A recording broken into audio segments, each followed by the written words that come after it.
Hello and welcome to Gate 25. Innocence, what a word. I love to split it in three, in, no, sense. Because that's really what innocence is.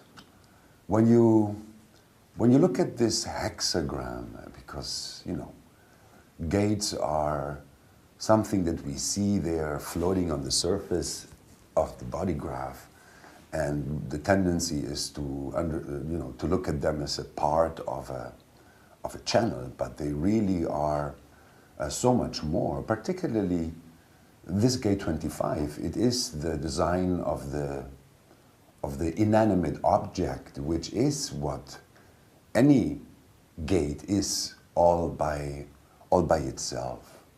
A gate is a piece of hardware deeply, deeply ingrained in our flesh, in our matrix.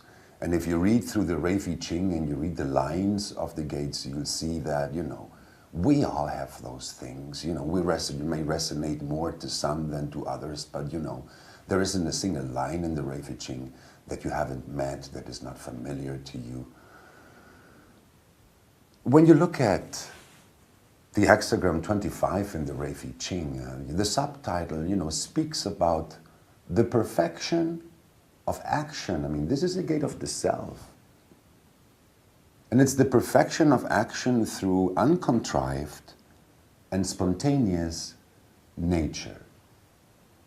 I mean, this is the channel of initiation.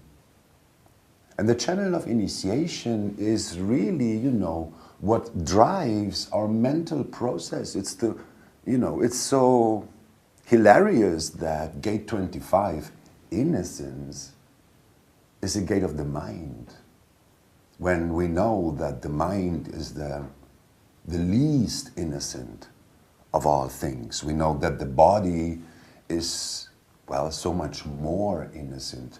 And again, this is a nine-centered perception that the body is innocent. You see, from a seven-centered perspective, the body is just sin, it's just sin, sinful. Anyway, the polarity of gate 25 is precisely gate 46, the gate of the love of the body being in the right place and in the right time.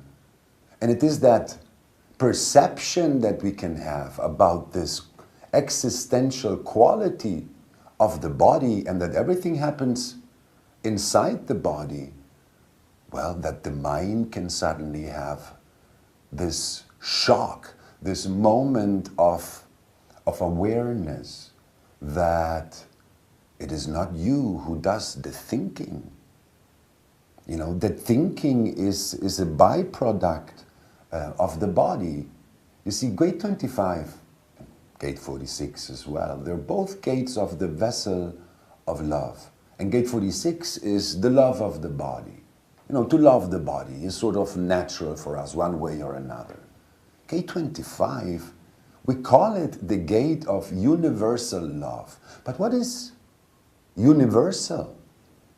See, for us limited creatures, so small down here on the mundane plane, universal is a mental trip.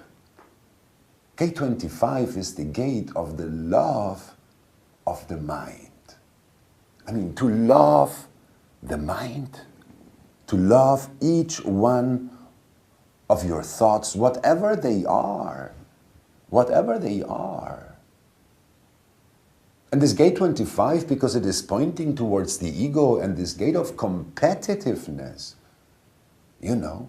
this is really universal love, because it is there to love what is normally considered, the darkest aspect of our minds, this competitive drive of the mind, You go to war, you kill some people, you come back, you're tired, you rest. The mind, still in war, planning the next war, planning the next battle, always this readiness for battle. Don't we know that? Don't we know that, Because this is the possibility that gate 25 ignites This is a projector gate and a projector channel. It brings the possibility of initiation, an initiation, you know, that brings about the recognition that it is not you who's doing the thinking. You know, you're just the witness. You're just the passenger. The thinking is a byproduct of the body itself, of, you know, it's just part of your nature. And if you let it be, well, you find the perfect mind, the mind that is yours, the mind that aligns you to yourself. You know, the true innocence, you know, when the innocence goes from the form, you know, through the quality of mind, and you're not distorted by the openness.